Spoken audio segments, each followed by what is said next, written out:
In 2 minutes time, I'm going to show you an incredibly cool way of making music.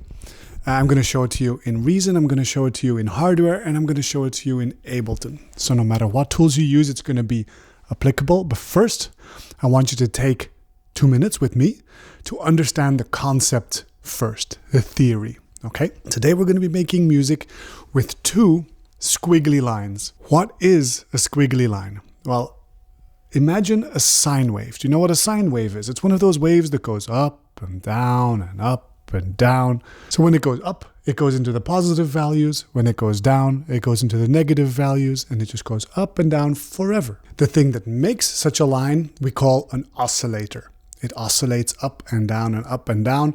And specifically when it does it slowly, we call that a low frequency oscillator. So it just goes up and down slowly, taking its time. And any oscillator that does that we call an LFO, low frequency oscillator. Now, what do you do with a line like this? Well, you can get very creative. Imagine, for example, that we attach this line to the pitch of a sound. It would sound like this.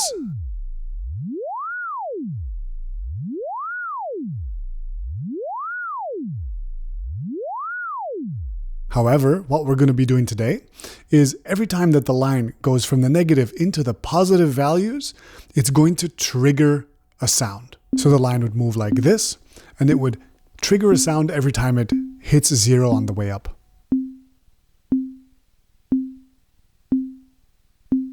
Hey, Oscar, that's pretty cool, you might say, but like literally my piano roll can do that. Why would I care about this low frequency oscillator? Well, the beauty of this squiggly line is that you can add a second squiggly line. And that second squiggly line, what we choose to do with it is we choose to affect the speed of the first squiggly line. So one squiggly line affects the other, and that gives you a shape like this.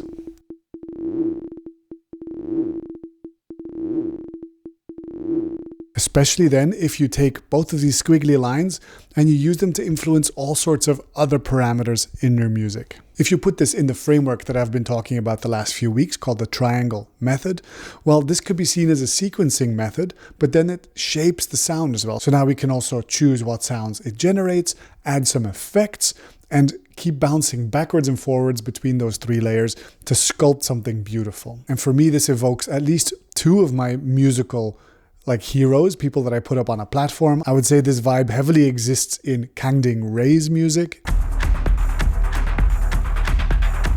and in Rival Console's music.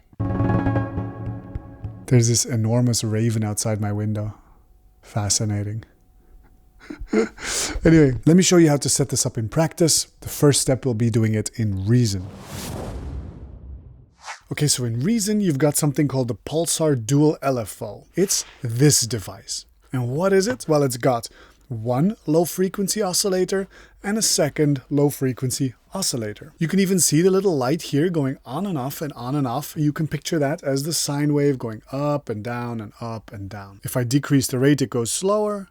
If I increase the rate, it goes faster. And the beautiful thing about Reason is that when you hit tab, hop, you flip all the things to the back, and you can see all these outputs. So LFO number 1 has a bunch of outputs, and LFO number 2 has a bunch of outputs. I'm going to take the output of the first LFO, and then I'm going to put that into the gate input of the synthesizer. Gate input basically just means that it's waiting for a signal to turn on, and then it outputs this little sound. So now every time the sine wave goes up, it sends a little trigger to this synthesizer and we get this pattern. And if we speed it up,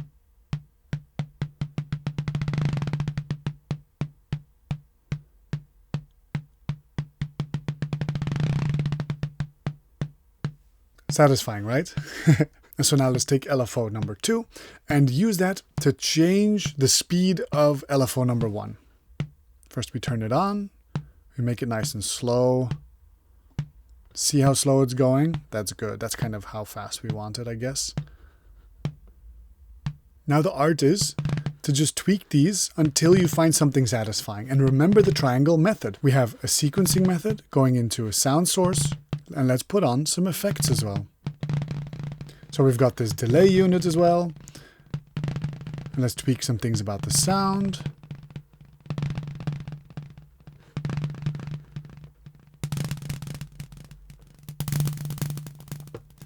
So now we're sound shaping in a way that you would never do in the piano roll, right? We're really becoming sound sculptors.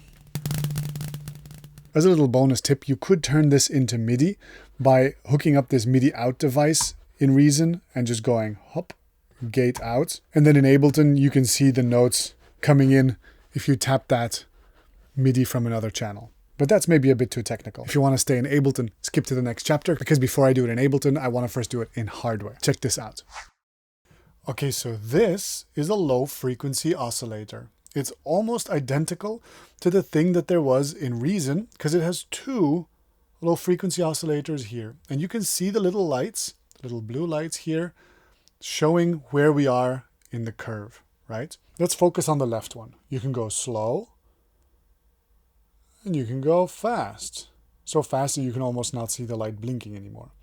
So let's take something in between like this, and let's patch this into a sound source. So every time that the sound goes up, it's going to trigger a drum sound. Let's patch it into the Shakmat Archer's rig. This little hi-hat unit is going to just give us a little tick, and maybe with a few little delays coming from the Sarajevo. So, the output of the LFO to the trigger input of the Archer's rig. There we go. Cool, so just the hi-hat. And when I speed it up,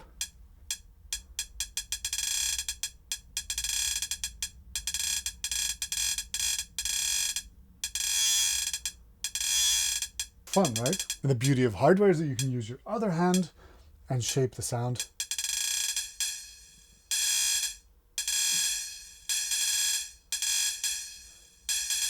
Let's add back in the effects.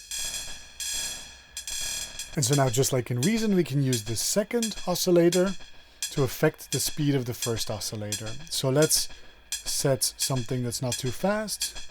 Yeah, there we go. And then this cross mod, this X mod, is how much does one affect the other. So if I turn this up a little bit, every time this light turns on, this one speeds up.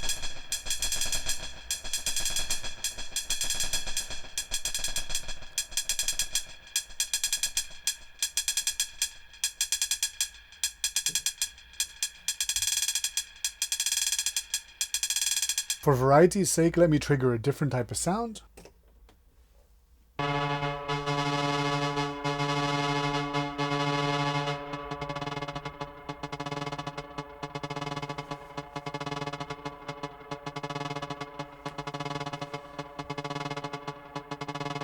And then we can further sculpt the sound by taking this right LFO, this shape, the one that goes slowly up and down, and we're going to output that to some sound design parameter somewhere.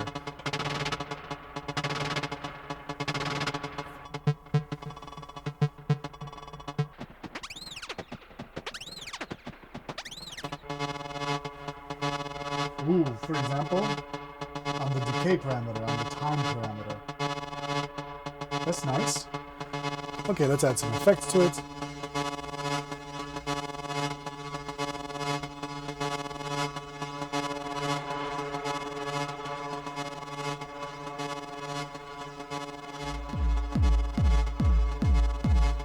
So there we go. Now we have some kind of beautiful soundscapey kind of a pattern.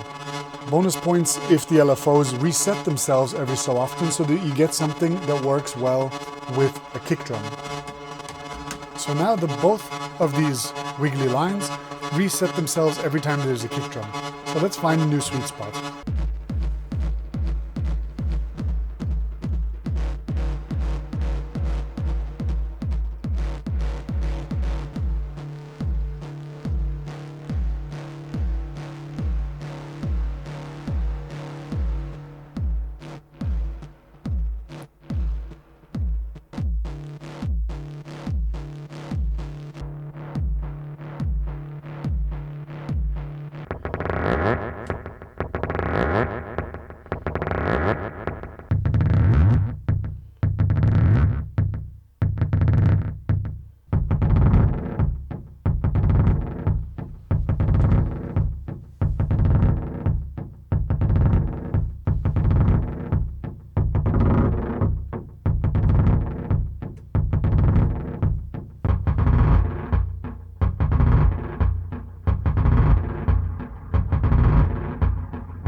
actual joy of sculpting sound. So you might be like, Oscar, I don't have Reason, I don't have a modular, I just have Ableton. Please tell me I can do this with Ableton. And the answer is yes, you can do this with Ableton, and in fact, in a very satisfying way. The trick is to take an empty MIDI track and put on an arpeggiator. This arpeggiator, what you're going to do is you're going to turn it on to milliseconds. So it's going to move unsynchronized to the grid, right? And what we're going to do is we're going to draw let's say a 1-bar note. Just a note that goes like this. And so you can immediately see here that the MIDI is doing its thing. It's going and you might go slower and you might go faster. All right, let's put a sound on there. How about an operator? So we can go fast and we can go slow. But how do I use the squiggly lines, you might say? Well, in Ableton, you've got something called the LFO here under modulators. And you're just going to drag that in, and it lives over here, and it does this sine wave, just as we saw in the intro. And so what we're going to do is we're going to map that to the rate. And look at that rate go up and down. It goes all the way up and all the way down because the depth is set to 100%. And the offset is also set to 0. And it's going really fast. But if we hit play, we get that zipper effect already. So let's slow things down a bit, huh? Let's slow this one down a bit. Because when it's slower, you can really taste the shape a bit better, right? We don't need it to go 100%. Yeah, okay. Let's picture that we start sculpting with this. What else do we need? Let's think of the triangle method. We're going to be shaping the sound and we're going to be adding some effects. So let's add a delay. Nice little ping pong delay. Cool. Now the beautiful part of the LFO is a feature that I actually never really used before, is when you go over here, you can modify many different things with the same shape. And that's what we were doing in the modular as well. So we're just going to say map. We're going to say, for example, we go from 0% wet to very wet suddenly.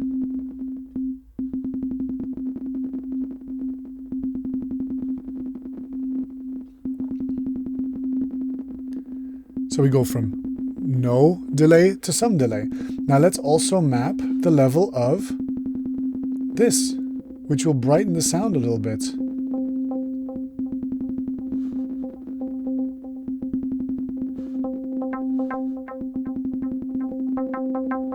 Now we're sculpting. You see that? We're just listening to the sound like a meditation, right? Just let the sound affect you and enjoy it.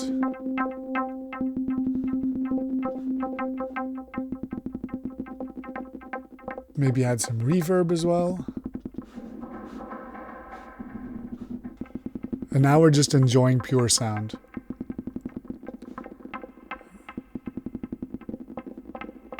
If this is too loose for you, by the way, if you're thinking more in terms of, I've got a BPM and I need this to suit the BPM of my song, then feel free to set this to, let's say, a bar long.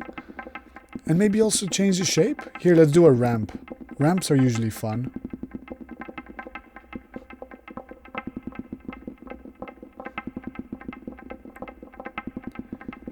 So this will now be at 120 beats per minute. Its cyclical nature will sync up with whatever it is that you're doing. You might need to resample this and place it differently in your track for it to really line up rhythmically. See, we would do that by making an audio track, selecting this and hitting record. And so now you can see here our new sound is coming. And what you can then do with this new sound, of course, is you might be like, well, this is not usable because it's too loose. Maybe, you know. So what you can do is you can go into that sample and just loop, let's say, a quarter note or half a bar. And now you've created a beautiful element that's perfectly rhythmical, and you can easily put a techno beat under it and it's going to stay perfectly stable in the rhythm of your track. So become a sound sculptor with 2 squiggly lines, 2 LFOs, 2 low frequency oscillators. It's one of the most fun ways of creating music. I want to give a little shout out to this comment for triggering this idea. Let me know in the comments what else I should explore, or just say something nice to me. Like the video, subscribe, go follow one of my courses on my website, and until next time, stay producing, be good to each other, and take care.